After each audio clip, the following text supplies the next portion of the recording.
H1B వీసాలపై పనిచేస్తున్న ఉద్యోగులకు ఊరట కలిగింది. కొత్త అప్లికేషన్లకు మాత్రమే $1,00,000 ఫీజు. ఇప్పటికే H1B వీసా హోల్డర్లు ఎప్పుడైనా రావచ్చని చెప్పి వచ్చింది ఇన్ఫర్మేషన్.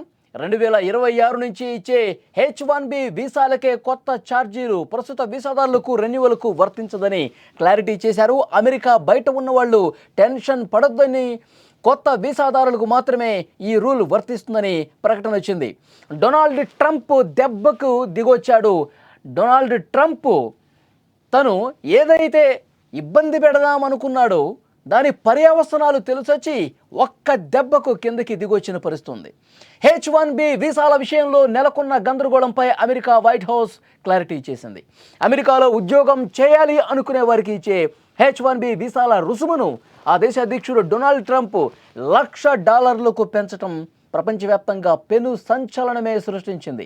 ట్రంప్ నిర్ణయం ఎంతోమంది ఉద్యోగార్థులపై ప్రభావం పడనుందని నిపుణులు భావిస్తున్నారు. మరోవైపు తక్షణం యుఎస్కు వచ్చేయాలంటూ అక్కడి టెక్ కంపెనీలు తమ ఉద్యోగులకు ఈమెయిల్స్ కూడా పంపించాయి. ఈ గందరగోళం నేపథ్యంలో ట్రంప్ తీసుకొచ్చిన నిబంధనపై White House press secretary Karoline Leavitt X వేదికగా స్పష్టత ఇచ్చారు. H1B వీసాపై విధించిన $1,00,000 రుసుము ఏదైతే ఉందో అది వార్షిక ఫీజు కాదు అని చాలా స్పష్టంగా చెప్పారు. వన్ టైం ఫీజుగా దాన్ని చెప్పారు, వార్షిక ఫీజు కాదు అని కూడా చాలా స్పష్టంగా చెప్పిన పరిస్థితుంది. ఇప్పటికే ఈ వీసా కలిగి ఉండి అమెరికా బయట ఉన్నవారు భయపడాల్సిన అవసరం లేదని, వారిపై ఈ $1,00,000 రుసుము విధించబోమని చెప్పారు. వాళ్ళంతా ఎప్పట్లాగే అమెరికా నుంచి బయటకు వెళ్ళి తిరిగి రావచ్చని, కొత్త నిబంధన వారికి అసలు వర్తించదని చెప్పారు. ఈ వన్ టైం $1,00,000 రుసుము ఇకపై కొత్త H1B వీసాకు దరఖాస్తు చేసుకునే వాళ్ళకు మాత్రమే అమలు చేస్తామని, ప్రస్తుత వీసాదారులకు రెన్యువల్కు వర్తించదని చెప్పడంతో కాస్త ఉపశమనం కలిగినట్లయింది. నిన్నటి వరకు అందరూ టెన్షన్ పడ్డ పరిస్థితుంది. అమెరికాకు వెళ్ళి అక్కడ ఉద్యోగం చేయాలంటే $1,00,000 పే చేయాల్సిందే అని చెప్పి ఇది అందరికీ వర్తిస్తుందేమో, ఇప్పుడు ఆల్రెడీ H1B వీసా ఉన్న వాళ్ళు కూడా ఈ $1,00,000 కట్టాల్సిందేమని చెప్పి భయపడిపోయిన పరిస్థితుంది. చాలామందిలో ఆశలు పూర్తిగా అడుగంటిపోయినటువంటి పరిస్థితుంది.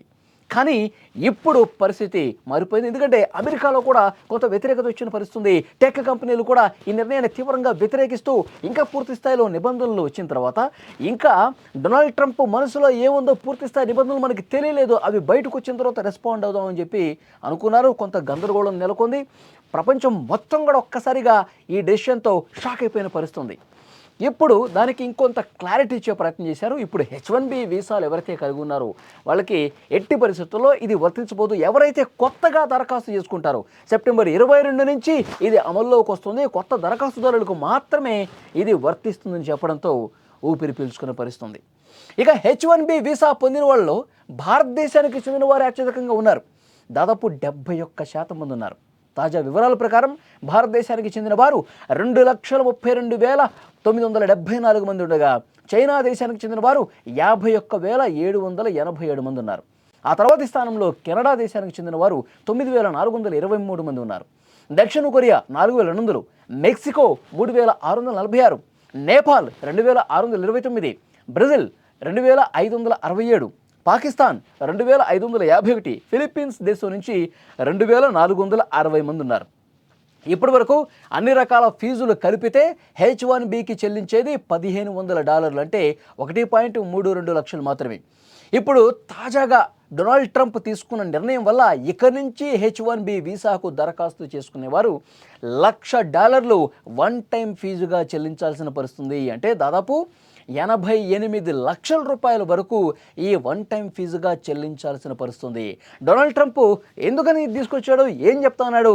గొప్ప ఉద్యోగుల కోసమే, బాగా స్కిల్డ్ ఉన్నటువంటి ఉద్యోగుల కోసమే మేము ఈ విధంగా తీసుకురావాల్సిన పరిస్థితి ఉందని చెప్పి పైకి చెప్తా ఉన్నాడు. కానీ చాలామందికి ఏమర్థమవుతుందంటే డొనాల్డ్ ట్రంప్ ఈ రకమైనటువంటి నిర్ణయం తీసుకోవడానికి భారతదేశం మీద ఒక ద్వేషపూరిత భావంతో, భారతదేశం మీద ఒక అసూయతో, ఒక కక్షతో, ఒక ప్రతీకారంతో ఇలాంటివి చేస్తూ ఉన్నాడు. ఎందుకంటే గత కొన్ని రోజుల నుంచి ట్రంప్ వ్యవహార శైలి భారత్ పట్ల ఏ విధంగా ఉందో చాలా స్పష్టంగా అర్థమవుతుంది. ఇక్కడ ఇంతకుముందు నేను మీకు చెప్పినట్టు 78% మంది H1B వీసా కలిగి ఉన్న వాళ్ళు 78% భారతీయులు ఉన్నారు. అంటే తర్వాత స్థానంలో చైనా వాళ్ళు ఉన్నారు. భారత్ చైనాని ఇబ్బంది పెట్టడం కోసమే డొనాల్డ్ ట్రంప్ దీన్ని తీసుకొచ్చాడు అని పెద్ద స్థాయిలో చర్చ జరిగింది. ముఖ్యంగా మన దేశానికి సంబంధించినటువంటి ఉద్యోగుల్లో ఒక తీవ్రమైనటువంటి ఆందోళన రేకెత్తిన పరిస్థితుంది. ఇక అమెరికా వెళ్ళి జాబ్ చేసుకున్నటువంటి ఆశను పూర్తిగా వదిలేసుకున్నటువంటి సిచ్యువేషన్ అయితే కనిపించింది. ఆల్రెడీ ఇప్పుడు ఉద్యోగాలు చేస్తున్న వాళ్ళు, వీసాలు ఆల్రెడీ కలిగి ఉన్న వాళ్ళు కూడా పూర్తిగా భయపడిపోయినటువంటి పరిస్థితుంది. కానీ డొనాల్డ్ ట్రంప్కి దాని పర్యవసనాలు ఏ విధంగా ఉంటాయో చాలా స్పష్టంగా అర్థమైనట్టుంది. అందుకే వెంటనే యూటర్న్ తీసుకున్నటువంటి పరిస్థితుంది. ఇది కేవలం ఇక మీదట ఎవరైతే రెన్యువల్ చేసుకుంటారో, ఇక మీదట ఎవరైతే కొత్తగా దరఖాస్తులు తీసుకుంటారో వాళ్లకు మాత్రమే అని చెప్పి మళ్ళీ యూటర్న్ తీసుకోవడానికి కారణం, భారత్ని ఇబ్బంది పెడితే అమెరికా అంతకు రెట్టింపు స్థాయిలో ఇబ్బంది పడుతుంది అని చెప్పి ఆయన గ్రహించాడు. కాబట్టి వెంటనే ఈ డెసిషన్ తీసుకున్నాడని కూడా చాలా స్పష్టంగా అర్థమవుతుంది. గత కొన్ని రోజుల నుంచి భారత్ పట్ల ఆయన మొండి వైఖరి ఏ విధంగా ఉందో అర్థమవుతుంది. భారత్ పాకిస్తాన్ యుద్ధం జరిగినప్పుడు యుద్ధాన్ని నేనే ఆపాను అని అబద్ధాలు చెప్పాడు, 4-5 సార్లు చెప్పాడు. మన ప్రధాని మోదీ గారు ఫోన్ చేసి ఈ విషయంలో మీరు కలగజేసుకోవద్దు, ఈ 2 దేశాల సైనిక ప్రతినిధులే యుద్ధాన్ని ఆపేసాయి అంటే ఆయన యుగో హట్ అయిపోయింది. సరే మీరే యుద్ధం ఆపేసుకున్నారని చెప్పి చెప్పాల్సినటువంటి పరిస్థితి ఏర్పడింది.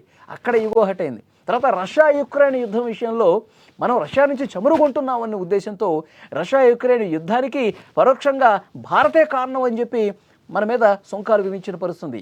అక్కడ మనం చెప్పినా వినట్లేదని అక్కడ యుగో హట్ అయినటువంటి పరిస్థితుంది. ఇలా ఒకదాని తర్వాత ఒకటి డొనాల్డ్ ట్రంప్ మన మీద కోపాన్ని పెంచుకొని భారత్ను మళ్ళీ మనం ఏ విధంగా ఇబ్బంది పెట్టాలి. మొన్న కూడా డ్రగ్స్ విషయంలో కూడా ప్రస్తావన తీసుకొచ్చాడు కదా. భారత్ వల్లే అమెరికాలోకి డ్రగ్స్ వస్తామని, ఆ జాబితాలో భారతదేశం ఉంది అని మంది ఒక డ్రగ్స్ దేశంగా ప్రొజెక్ట్ చేసే ప్రయత్నం చేశాడు. అంటే ప్రతి విషయంలో ఎక్కడ భారత్ని బద్నాం చేయాలి, ఎక్కడ భారత్ని ఇబ్బంది పెట్టాలి, భారత్లో ఉన్నటువంటి ఇక్కడికి వచ్చి పనిచేసే వాళ్ళ ఉద్యోగుల్ని ఏ విధంగా ఇబ్బంది పెట్టాలంటే భారత్ని తన ట్రాప్లోకి తీసుకురావడానికి, మోదీని తన దారిలోకి తెచ్చుకునేందుకు సర్వశక్తులు పన్నుతున్నట్టుగా కనిపిస్తోంది. కానీ మోడీ మాత్రం చాలా స్పష్టంగా చెప్తున్నారు, ట్రంప్ నువ్వు ఎలాంటి నిర్ణయాలని తీసుకో, భారత్ ఇబ్బంది పెట్టాలని చెప్పి నువ్వు మనసులో బాగా ఉంది, నువ్వు ఏం చేసుకుంటావో చేసుకో, మేము మాత్రం వెనక్కి తగ్గం, కాలు వెనక్కి తిప్పం, ఇష్టం వచ్చింది చేసుకో అన్నట్టుగా ప్రధాని మోదీ ఖరాఖండిగా చెప్పిన పరిస్థితి. అలాంటి సంకేతాలు ఆయన ఇస్తూ ఉన్నారు. నిన్న కూడా మోదీ గారు చాలా స్పష్టంగా చెప్పారు, భారత ప్రధాని మనం విదేశాల మీద ఆధారపడుతున్నాం, అదే అసలు శత్రువు అని చెప్పి ఆయన మాట్లాడిన పరిస్థితుంది దాన్ని ఉద్దేశించి. సో డెఫినెట్గా ఏది ఏమైనప్పటికీ కూడా భారత్ భయపడటం లేదు. ట్రంప్ యూటర్న్ తీసుకున్నాడంటే ట్రంపే భయపడ్డాడని దీన్ని బట్టి మనం అర్థం చేసుకోవాలి.